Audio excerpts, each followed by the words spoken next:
Bongbong Marcos, ayan na, nagsimula ng naglilinis. Pangulong Bongbong Marcos may sinampulan na sinibak ang dalawang opisyal. Halika, ating pag-usapan mga kaibigan. The Public Works Department temporarily suspends all personnel applications for authority to travel abroad for personal reasons. Bago natin ipagpatuloy kaibigan, siya nga pala ang Great Controversy na isa sa mga pinaka-kontrobersyal na libro dahil tumutukoy ito sa mga propesiya sa libro ng Daniel at Revelation na nagaganap na sa panahon natin ngayon bago ang pagdating ng ating Panginoong Diyos ay pinamimigay na namin ng libre sa pamamagitan ng PDF. At ito ay nasa limited lamang na panahon, kaya i-click mo sa description sa baba upang ma-avail mo kaibigan ang napaka-importanteng libro ito na magbubukas sa iyo sa mas maliwanag mong hinaharap. Purihin ang ating Panginoong Diyos at tayo magpatuloy. BBM nagsimula na sa malawakang paglilinis. Dalawang opisyal, sinibak. Alam mo ba kung ano ang mas nakakaba kaysa sa lindol? Ang biglaang pag-yanig sa gobyerno. Kamakailan, sinampulan mismo ni Pangulong Bongbong Marcos ang dalawang opisyal. Oo, dalawang opisyal ang agad-agad sinibak. Pero teka muna, bakit nga ba sila tinanggal? At sino-sino pa talaga sila?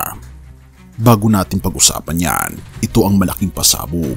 May mga kumakalat na balita na ito raw ay simula ng malawakang purge.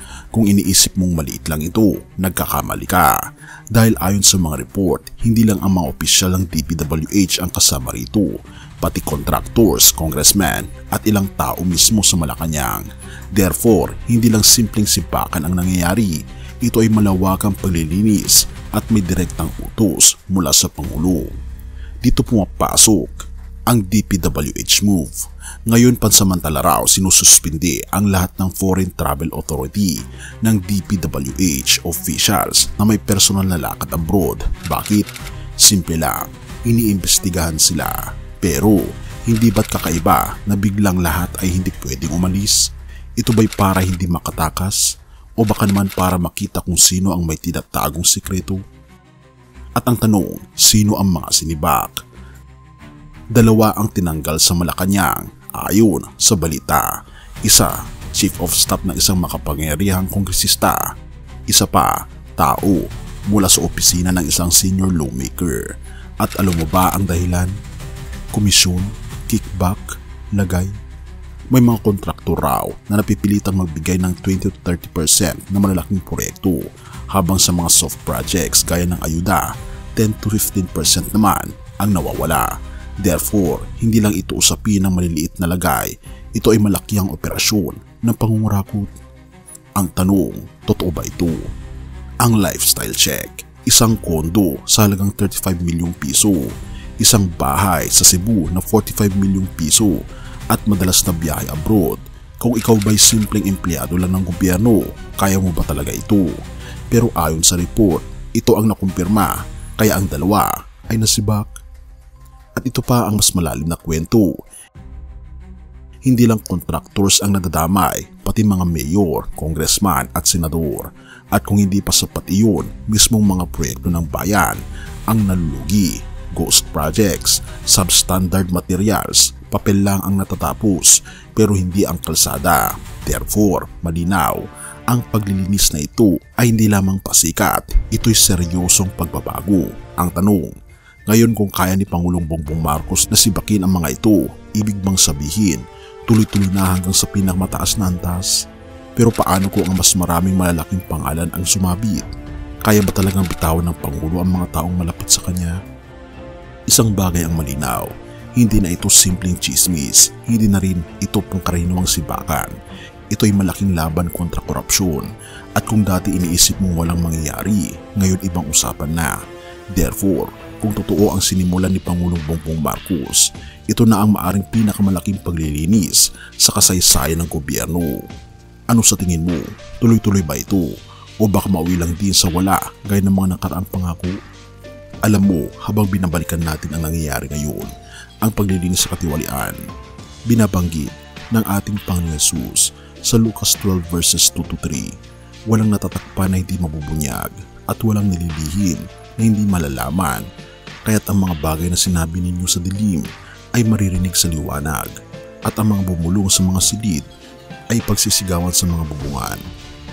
Pero mapapansin mo, kahit gaano katalino ang tao sa pagtatago ng kasalanan, darating at darating ang araw na ito'y mabubunyag.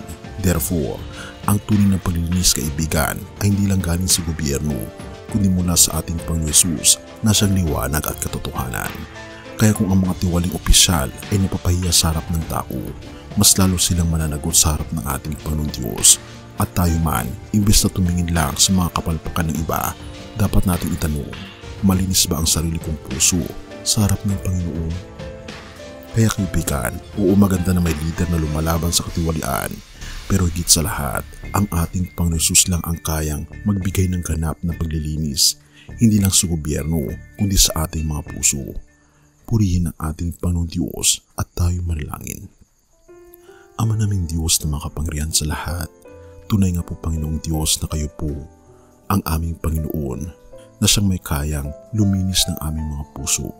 Panginoon, tulungan niyo po kaming makita ang aming mga kasalanan, talikuran ito at magsisi at humingi ng kapatawaran po sa inyo sapagkat marumi po ang aming mga puso. Salamat po Panginoong Diyos dahil kayo po ang nagbibigay sa amin ng mga second chances, third chances at napakaraming mga chances upang kami po ay manumbalik sa inyo. Patnubayan niyo po ang aming mga puso, ang bawat tao, ang bawat leaders Panginoon ng aming bansa. Gabayan niyo po ang aming bansa patungo sa mas maayos na hinaharap.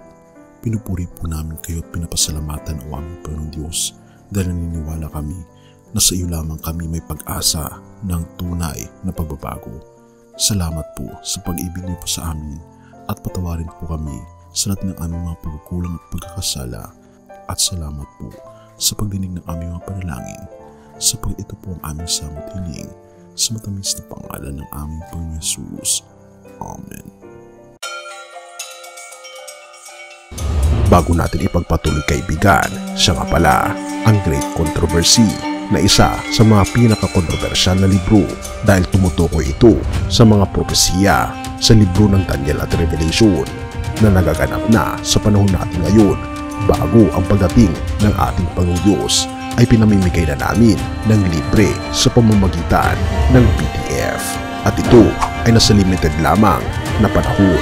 Kaya i-click mo sa description sa baba upang ma-avail mo kaibigan ang napaka-importanteng libro ito na magbubukas sa iyo sa mas maliwanag mong hinaharap. Purihin ang ating Panginoong Diyos at tayo magpatuloy.